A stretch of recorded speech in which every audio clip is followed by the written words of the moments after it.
संजय राजाराम राऊत आणि त्याच्या मालकाला औरंगजेबच्या कबरीच्या बाजूला 2 कबर खोदून घेण्यामध्ये जास्तच घाई लागलेली आहे।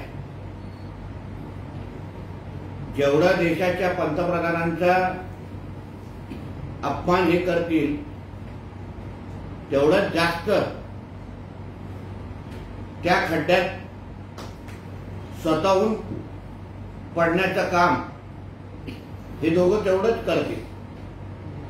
एका बाजूला संजय राजाराम राऊत आणि संजय राजाराम राऊतचा मालक आणि त्याची मालकीन मुलाला वाचवण्यासाठी दिल्ली दौरे करतात।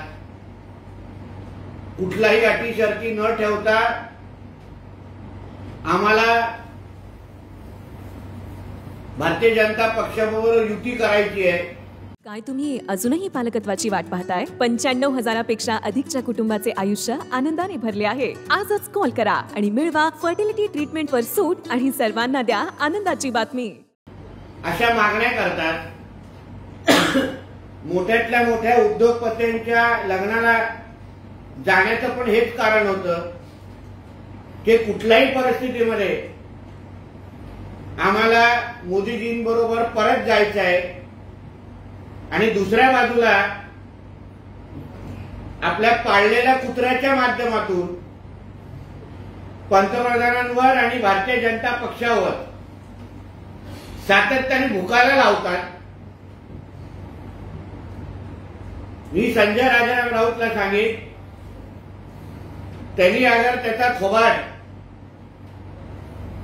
पंतप्रधानांवर टीका करणारं बंद केलं नाही तर त्याच्या मालकाची आणि मालकाच्या मुलाची अशी माहिती महाराष्ट्राच्या समोर दिली जाईल का मग दिवस रात्र औरंगजेबच आठवेल। औरंगजेब बरोबर ज्या औरंगजेबनी हिंदूंची मंदिरं तोडली, हिंदूंचा द्वेष केला, त्याच्याबरोबर आमच्या आदरणीय पंतप्रधानांची तुलना करणं हा समस्त देशभरातल्या प्रत्येक नागरिकाचा अपमान करण्यासारखा आहे। आमच्या पंतप्रधानांच्या 10 वर्षाच्या कारकिर्दीमध्ये जेवढा हिंदू समाजाला मान मिळालेला आहे, जेवढी आमची मंदिरं काँग्रेसच्या काळामध्ये अंधारात टाकली गेली, त्या धार्मिक स्थळांचा विकास आणि धार्मिक स्थळांना अजून महत्त्व आणण्याचं काम यात आमच्या आदरणीय मोदीजींनी केलंय। 500 वर्षापासून असलेली जी काही हिंदू समाजाची मागणी होती ते राम मंदिराचे निर्माण आणि प्राण प्रतिष्ठान ह्याच आमच्या आदरणीय पंतप्रधानांच्या 10 वर्षामध्ये झालेला आहे। म्हणून 90 किती मारायची ह्याला कधी कधी मर्यादा असते आणि अगर सुपारीबाज असलेला संजय राजाराम राऊतला उद्धव ठाकरेंनी कधीच भारतीय जनता पक्षाबरोबर युती करू नये यासाठी जी काँग्रेसकडून जी सुपारी मिळालेली आहे आणि त्याप्रमाणे भुंकण्याचं काम तो जो दिवस रात्र जो करतोय ना त्याचे परिणाम त्याला लवकरच कळतील।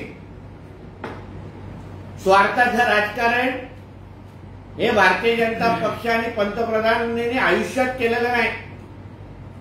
ज्या पंतप्रधानांनी या 10 वर्षामध्ये पंतप्रधान असताना स्वतःसाठी एक क्षण पण जगले नाही, प्रत्येक क्षण हे देशासाठी त्यांनी दिलेला आहे, दिवस रात्र एक केलेला आहे आणि स्वार्थाचं दुसरं नाव हे उद्धव ठाकरे आहे। कारण का ज्यांनी महाराष्ट्र स्वतःच्या मेवण्याला विकण्यासाठी काढलेला त्यांनी दुसऱ्यांना स्वार्थ बोलण्याची हिंमतच करू नये एवढं मी या निमित्ताने सांगेन। सर, मुंबईत शिंदे, फडणवीस आणि राज ठाकरे यांची बैठक सुरू आहे आणि या बैठकीत जागा वाटपासंदर्भात खलबत सुरू आहे. मग त्याच्याबद्दल काय काय सांगाल?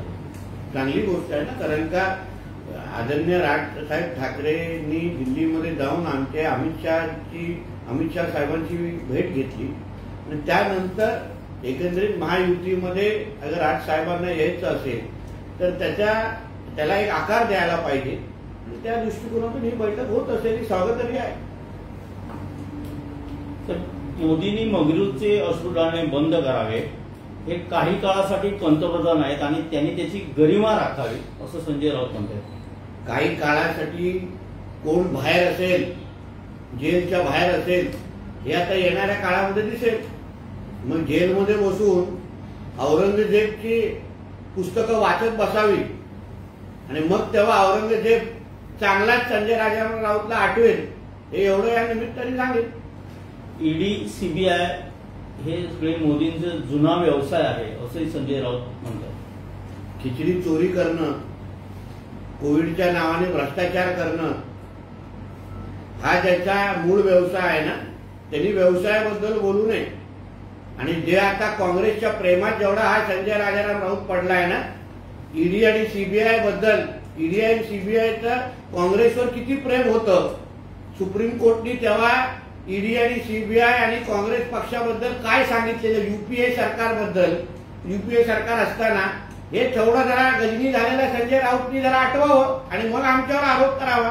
हा ईडी आणि सीबीआयचा खेळ हा काँग्रेस पक्षाने सुरू केलेला. आमच्या पंतप्रधानांना, अमित शहाजींना आणि असंख्य तेव्हाच्या विरोधी पक्षांना ईडी आणि सीबीआयचे दरवाजे आणि ऑफिस आणि कार्यालय कोणी दाखवलेले, हे जरा काँग्रेसच्या पक्षश्रेष्ठींना यांनी विचारावं, मग कळेल ईडी आणि सीबीआयवर आरोप करण्या अगोदर. मोदींकडून, भाजपकडून किंवा महायुतीकडून 400च्या पारचा दावा केला जातो. अशा वेळेला राज ठाकरेंना पुन्हा भेटतात. त्यामुळे सोशल मीडियावर राज ठाकरे जाऊन त्या अमित शहाची भेट घेतात. सोशल मीडियावर एक टीका केली जाते की 400चा पार दावा करणाऱ्यांना या सर्वांची गरज का लागते. अगर हिंदुत्वाचा विचार अजून भक्कम सगळ्यांना घेऊन अगर होत असेल आणि ह्यांनी विरोधी पक्षांनी वंचितला एकत्र घेतलं तर चालतं, स्वाभिमानी शेतकरी संघटनेला एकत्र घेतलं तर चालतं, जानकरांना भेटलं तर चालतं, आम्ही राजसाहेबांना घेतलं तर मग मिरच्या का झोमताय. तुम्हाला किती तुम्ही 100 मित्र घेतले तर तुम्हाला चालतात, पण आम्ही अगर हिंदुत्वाच्या नावाने अगर विषय अगर भक्कम होत असेल, कारण राजसाहेब ठाकरे हे पण मूळ हिंदुत्ववादी आहेत आणि हिंदुत्ववादी विचाराचे लोक एकत्र येऊन अगर हिंदू राष्ट्राला अजून भक्क करत असतील तर त्याच्यामध्ये कोणाला मिरच्या लागण्याचं कारण नाही. काँग्रेसकडून काल संभावित 12 उमेदवारांची नावं निश्चित झाल्याची एक चर्चा आहे आणि म्हणजे 12 सीट काँग्रेस लढणार हे जवळजवळ निश्चित झालंय. आपण कसं पाहताय? म्हणजे सांगलीची जागा काँग्रेसनी जाहीर करून टाकलेली आहे. म्हणजे उद्धव ठाकरेला फट्यावर मारलेला आहे सरळ स्पष्ट. म्हणजे उद्धव ठाकरेची काय इज्जत आहे ही सरळ सरळ दिसते आहे. कारण का ही मुंबईची एक सीट आणि सांगलीची एक सीट हे स्वतः उद्धव ठाकरेंनी स्वतःच्या तोंडाने जाहीर केलेले आहे आणि तीच सीट काल काँग्रेसच्या यादीमध्ये आलेल्या आहेत. म्हणजे सांगलीची सीट तरी काल दिसते. म्हणजे उद्धव ठाकरेची महाविकास आघाडी आणि इंडिया अलायन्समध्ये काय लायकी आहे याची सरळ सरळ स्पष्ट काँग्रेसच्या यादी बघून कळत आहे. उमेदवारी वाटपावरून काँग्रेस आणि उभाठामध्ये कुठेतरी युतीमध्ये खंड पडतोय की काय अशी चिन्ह आहे. दोन्ही पण वेगवेगळे स्टेटमेंट केले जात आहेत. संजय राऊत काल असं म्हणाले की नाना पटोलेंना जर वैयक्तिकरित्या अप्रत्यक्षरित्या कोणाला भाजपला मदत करायची असेल तर काय बोलणार. अक्षय घ्या, संजय राऊत हा एक सुपारी एजंट आहे जो महाविकास आघाडीच्या मीटिंगमध्ये जाऊन बसतो.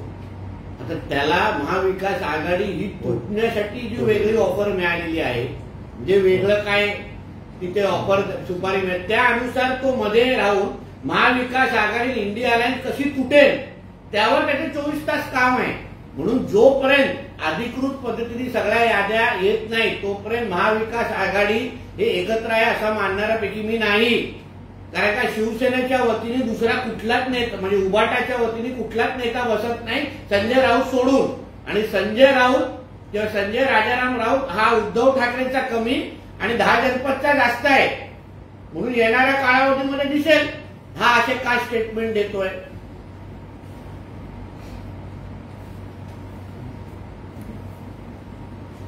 महायुतीमध्ये सुद्धा बेबनाव चालू आहे म्हणायला काय. अजित पवार गटातून सोनावणे असतील, निलेश लंके असतील, पुन्हा एकदा शरद पवार गटाकडे गेलेले आहेत.